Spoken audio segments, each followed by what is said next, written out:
আজ মধ্যপ্রাচ্যের বিভিন্ন দেশের পাশাপাশি বাংলাদেশের কিছু জেলায় উদযাপন হচ্ছে ঈদ। ঈদের দিন বঙ্গভবনে শুভেচ্ছা বিনিময় করবেন রাষ্ট্রপতি। শুল্কমুক্ত সুবিধা বাতিল, এমপিদের গাড়ি আমদানিতেও বসবে কর।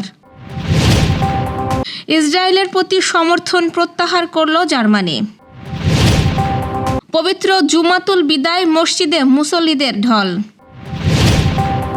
ঈদ আনন্দে ভাটা, টাকা না পেয়ে দুশ্চিন্তায় ঝিনাইদহের 13,000-এর বেশি পরিবার। নৌকা থেকে লঞ্চে ওঠা নিষিদ্ধ। নারী টুর্নামেন্টে নারী কোচ বাধ্যতামূলক করল ফিফা। দর্শক, শুনছিলেন দিনের শীর্ষ খবরের প্রধান শিরোনাম। এবার বিস্তারিত। তার আগে আমাদের ইউটিউব চ্যানেল সাবস্ক্রাইব করুন এবং সব খবর পেতে ফেসবুক পেজ ফলো করে রাখার পাশাপাশি ওয়েবসাইট ভিজিট করুন। সৌদি আরব, সংযুক্ত আরব আমিরাত, বাহরাইন, ওমান সহ মধ্যপ্রাচ্যের বিভিন্ন দেশে পবিত্র ঈদ উল ফিতর উদযাপন হচ্ছে আজ শুক্রবার। সংযুক্ত আরব আমিরাতের প্রেসিডেন্ট শেখ মোহাম্মদ বিন জায়েদ আল নাহিয়ান ঈদ উপলক্ষে আরব ও মুসলিম বিশ্বের বিভিন্ন দেশের রাজা, আমির ও রাষ্ট্রপ্রধানদের শুভেচ্ছা জানিয়েছেন। তিনি সংশ্লিষ্ট দেশগুলোর জনগণের শান্তি, স্থিতিশীলতা ও সমৃদ্ধি কামনা করেন। মধ্যপ্রাচ্য ছাড়াও অস্ট্রেলিয়া, তুরস্ক সহ বিভিন্ন দেশে ঈদ উদযাপন হচ্ছে। প্রতিটি দেশে স্থানীয় ও মুসলিম সংস্কৃতির আবহে পালিত হচ্ছে পবিত্র দিনটি। আজ সৌদি আরবের সাথে মিল রেখে বাংলাদেশেরও অন্তত 20 জেলার সহস্রাধিক গ্রামে ঈদ উল ফিতর উদযাপিত হচ্ছে।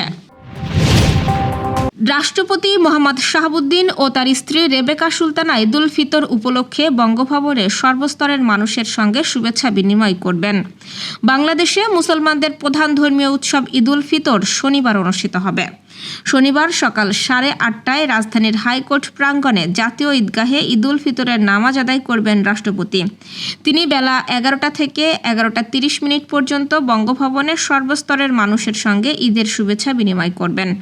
বাসস তাদের এক খবরে জানিয়েছে, রাষ্ট্রপ্রধান, বিশিষ্ট ব্যক্তিবর্গ, জ্যেষ্ঠ রাজনীতিবিদ, বিচারক, কবি, সাহিত্যিক, লেখক, সাংবাদিক, শিক্ষক, বুদ্ধিজীবী, বেসামরিক ও সামরিক কর্মকর্তা সহ বিভিন্ন শ্রেণী পেশার মানুষের সঙ্গে ঈদের শুভেচ্ছা বিনিময় করবেন। এই আয়োজনের সঙ্গে সংশ্লিষ্ট এক কর্মকর্তা জানিয়েছেন, ঈদ উল ফিতর উপলক্ষে বঙ্গভবনে প্রায় 8,000 ব্যক্তিকে আমন্ত্রণ জানানো হয়েছে।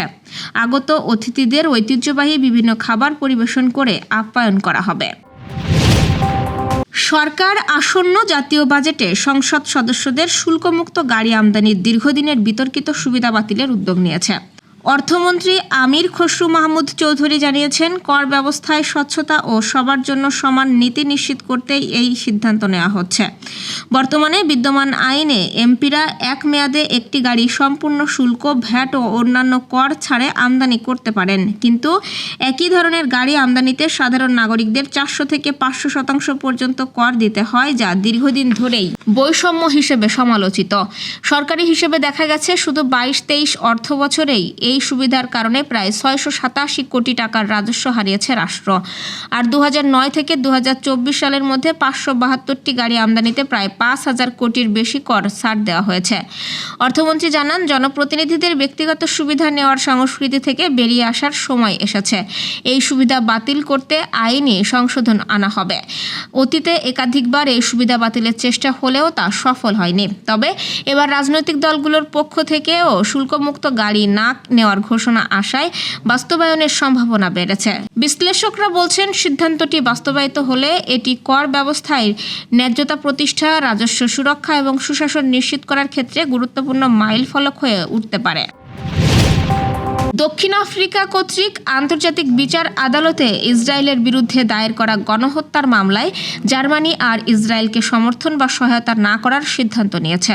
জার্মান পররাষ্ট্র মন্ত্রণালয়ের এক মুখপাত্রের বরাত দিয়ে জিউইশ নিউজ সার্ভিস এমন তথ্য জানিয়েছে। এর আগে গাজা ইসরায়েলের কর্মকাণ্ডে গণহত্যার অভিযোগের বিপরীতে বার্লিন ইসরায়েলের পক্ষে দাঁড়ানোর পরিকল্পনা করলেও বর্তমানে সেই অবস্থা থেকে সরে এসেছে দেশটি। জার্মান পররাষ্ট্র মন্ত্রণালয়ের উপমুখপাত্র মুখপাত্র জোসেফ হিন্টারশেহার সাংবাদিকদের নিশ্চিত করেছেন যে আন্তর্জাতিক বিচার আদালতে ইসরায়েলের পক্ষে জার্মানির আর কোনো হস্তক্ষেপ বা মধ্যস্থতা থাকবে না। বার্লিনের এই সিদ্ধান্ত এমন এক সময়ে এলো যখন জার্মানি নিজেই আইসিজেতে নিকারাগুয়ার দায়ের করা এক পৃথক মামলায় মোকাবেলা করছে। নিকারাগুয়ার পক্ষ থেকে জার্মানির বিরুদ্ধে অভিযোগ আনা হয়েছে যে দেশটি ইসরায়েলকে সহায়তা প্রদানের মাধ্যমে গণহত্যার কাজে সমর্থন জুগিয়েছে। আজ পবিত্র রমজানের শেষ শুক্রবার, রমজান মাসেরও শেষ দিন। দিনটি জুম্মাতুল বিদা নামেই পরিচিত। জুম্মাতুল বিদার মধ্য দিয়ে মাহে রমজানকে এক বছরের জন্য বিদায় সম্ভাষণ জানানো হয়। দিনটি মুসলিম উম্মার কাছে অত্যন্ত তাৎপর্যপূর্ণ ও ফজিলতময়। প্রতি বছরের মতো এবারও ধর্মপ্রাণ মুসল্লিরা আজ জুম্মার নামাজ শেষে মহান আল্লাহর দরবারে ক্ষমা ও রহমত কামনা করবেন। এমনিতেই মুসলমানদের কাছে সপ্তাহের অন্য দিনের চেয়ে শুক্রবারের মর্যাদা অধিক। রহমত, মাগফিরাত ও নাজাতের সওগাত নিয়ে আসা রমজান মাসের শুক্রবারের দিনগুলোর মর্যাদা আরও অধিকতর। পবিত্র এই দিনে এখন মসজিদে মসজিদে মুসল্লিদের ঢল নেমেছে। ঝিনাইদহের কোটচাঁদপুর উপজেলায় 13,555 জন ভাতাভোগী এখনও ঈদের আগে তাদের ভাতার টাকা পাননি। এর মধ্যে 6,206 জন বয়স্ক, 2,970 জন বিধবা এবং 4,379 জন প্রতিবন্ধী। সরকারি কারিগরি জটিলতার কারণে ঈদের আগে টাকা ভাতাভোগীদের মোবাইলে পৌঁছায়নি। উপজেলা সমাজসেবা অফিস জানিয়েছে, প্রত্যেক ভাতাভোগী 3 মাসের টাকা একসঙ্গে প্রদানের জন্য গত 3 মার্চ প্রয়োজনীয় দাখিল করা হয়েছে। তবে ব্যাংকিং ছুটির কারণে অর্থ স্থানান্তর স্থগিত হয়ে গেছে। ভাতাভোগীরা বলছেন, ঈদের আগে টাকা না পাওয়ায় পরিবার নিয়ে আনন্দে ঈদ উদযাপন করা কঠিন হয়ে পড়েছে। কোটচাঁদপুর উপজেলা নির্বাহী অফিসার এনামুল হাসান গণমাধ্যমকে জানিয়েছেন, সমাজসেবা অধিদপ্তরের নির্দেশনা অনুযায়ী সব প্রক্রিয়া সম্পন্ন করা হয়েছে। তবে কেন টাকা ছাড় দেওয়া হয়নি সেটা সংশ্লিষ্টরা ভালো বলতে পারবে। ভাতাভোগীদের মধ্যে সবচেয়ে বেশি প্রভাব পড়েছে বৃদ্ধ, বিধবা ও প্রতিবন্ধীদের মধ্যে। সরকারি অনুদান না পেয়ে ঈদ আনন্দ এখন তাদের জন্য ম্লান হয়ে গেছে। নৌ পরিবহন মন্ত্রণালয় দীর্ঘদিনের অনিয়ম ও ঝুঁকি কমাতে নতুন সিদ্ধান্ত নিয়েছে। এবার থেকে মাঝ নদী বা অন্য কোনো মাধ্যমে নৌকা ব্যবহার করে লঞ্চে যাত্রী ওঠা সম্পূর্ণ নিষিদ্ধ করা হয়েছে। প্রতিমন্ত্রী রাজীব আহসান জানিয়েছেন, কোনোভাবেই মাঝ নদী থেকে লঞ্চে যাত্রী ওঠা যাবে না। সরকার কঠোর অবস্থান নিয়েছে এবং প্রয়োজন হলে নীতিমালায় বড় পরিবর্তন আনা হবে। নিরাপত্তা নিশ্চিত করতে সদরঘাট সহ গুরুত্বপূর্ণ এলাকায় আইনশৃঙ্খলা বাহিনীর মাধ্যমে কঠোর নজরদারি চালানো হবে। তিনি সাধারণ যাত্রীদের অনুরোধ করেছেন নিয়ম মেনে চলার এবং নিজের নিরাপত্তার প্রতি যত্নবান হওয়ার জন্য। ভবিষ্যতে অনিয়ন্ত্রিত নৌকা লঞ্চ চলাচল চিরতরে বন্ধ করতে মন্ত্রণালয় একটি দীর্ঘমেয়াদী পরিকল্পনা গ্রহণ করবে। পারাপার ব্যবস্থায় পরিবর্তন আনা হবে এবং ঘাট থেকে দূরে স্থায়ী ব্যবস্থা গড়ে তোলা হবে যাতে সুশৃঙ্খলভাবে যাত্রী যাতায়াত নিশ্চিত করা যায়। নারী ফুটবলে কোচিং ও নেতৃত্বের ভূমিকায় নারীর অংশগ্রহণ বাড়াতে নতুন নিয়ম চালু করেছে ফিফা। এখন থেকে ফিফার আয়োজিত যে কোনো নারী টুর্নামেন্টে অংশ নিতে হলে প্রতিটি দলের কোচিং স্টাফে অন্তত একজন নারী হেড কোচ বা সহকারী কোচ থাকা বাধ্যতামূলক করা হয়েছে।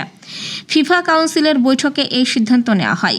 যুব ও সিনিয়র থেকে সব ধরনের জাতীয় দল ও ক্লাব প্রতিযোগিতায় এই নিয়ম প্রযোজ্য হবে। প্রথমবারের মতো এটি কার্যকর হবে আগামী সেপ্টেম্বরে পোল্যান্ডে অনুষ্ঠিতব্য অনূর্ধ্ব 20 নারী বিশ্বকাপে। এর পাশাপাশি দ্বিতীয় নারী চ্যাম্পিয়নশিপ কাপ 2027 সালে ব্রাজিলে অনুষ্ঠিতব্য নারী বিশ্বকাপ এবং 2 বছর পর শুরু হতে যাওয়া নারী ক্লাব বিশ্বকাপেও এই নিয়ম বাস্তবায়ন করা হবে।